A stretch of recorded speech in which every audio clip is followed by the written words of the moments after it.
भीमशक्ती शिवशक्ती अशा पद्धतीचं एक महायुती ही राज्याच्या राजकारणात समोर आलेली आहे, अधिकृतपणे घोषणा झालेली आहे। या महायुतीचा येत्या काळातल्या राजकारणावर काय परिणाम तुम्ही बघता?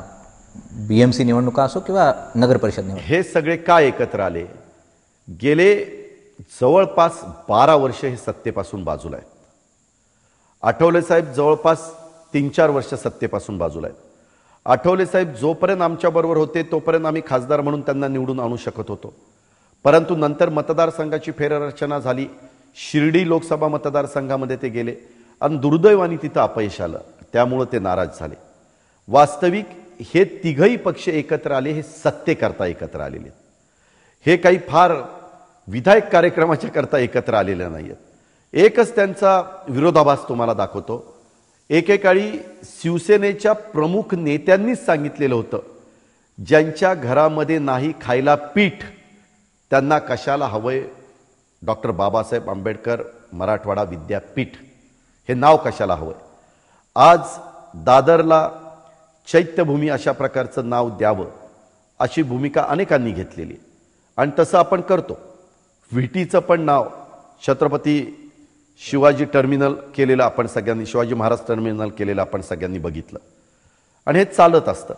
डॉक्टर बाबासाहेब आंबेडकर देखील घटनेचे शिल्पकार म्हणून आपण त्यांचा आदर करतो। एवढी मोठी व्यक्ती पुन्हा तुमच्या माझ्या देशात राज्यामध्ये जन्म घेऊच शकत नाही, ही वस्तुस्थिती आहे।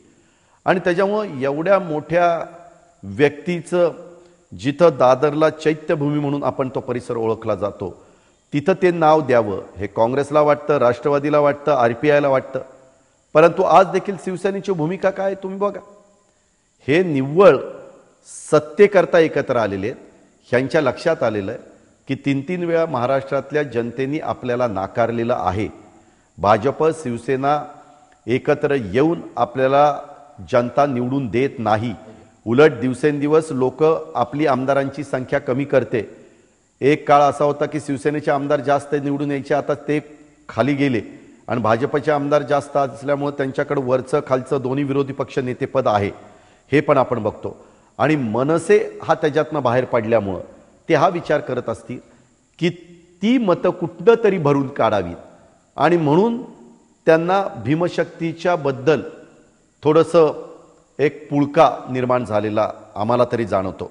अर्थात कुणी कुणाच्या बरोबर युती करावी हा ज्याचा त्याचा प्रश्न आहे। अगदी दादा, जर महाराष्ट्राच्या राजकारणावर नजर टाकली सध्याच्या काळामध्ये तर समवयस्क राजकारणी म्हणून तुमच्याबरोबर राज ठाकरे आहेत, उद्धव ठाकरे आहेत, समवयस्की राजकारणी आहेत। या समवयस्की राजकारण्यांमध्ये एक स्पर्धक म्हणून कुणाकडे बघतात की जो राजकीय दृष्ट्या स्पर्धा निर्माण करू शकतो राष्ट्रामध्ये, मग विधायक कार्यात असो किंवा राजकीय दृष्ट्या असो? कुठलाही विरोधी पक्ष हा आम्ही स्पर्धक म्हणूनच बघत असतो, कारण हा स्पर्धक आहे हा स्पर्धक कमी आहे असा भेदभाव करून त्या ठिकाणी चालत नाही।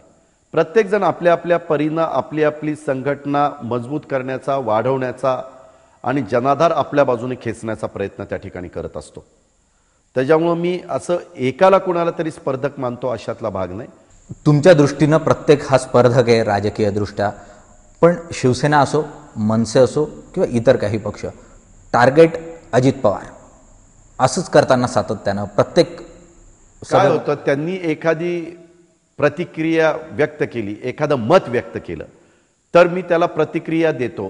त्यांना कदाचित असं वाटत असेल की हाच सारखा आम्ही कुठलाही मुद्दा काढला तरी त्याला लगेच उत्तर देतो आणि त्याच्यामुळं ते काहीतरी वेगळा त्याच्यातनं अर्थ काढत असतील आणि त्याच्यामुळे मला टार्गेट करण्याचा प्रयत्न करत असतील। वास्तविक माझी मतं फार स्पष्ट असतात। मी ताकाला जायचं आणि गाडगं लपवायचं अशा प्रकारची भूमिका माझी अजिबात नाही आणि पुढेही नसणार आहे।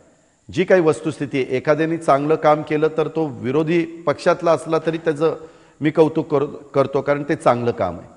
शेवटी समाजाने अशा प्रकारची नोंद ही घ्यायची असते, परंतु तुम्ही म्हणताय त्याच्यामध्ये तथ्य अलीकडच्या काळामध्ये थोडं काही झालं, इव्हन आता उसाचं आंदोलन झालं तरी त्याच्यामध्ये देखील टार्गेट करण्याचा प्रयत्न माझ्याच बाबतीमध्ये त्या ठिकाणी केला गेला।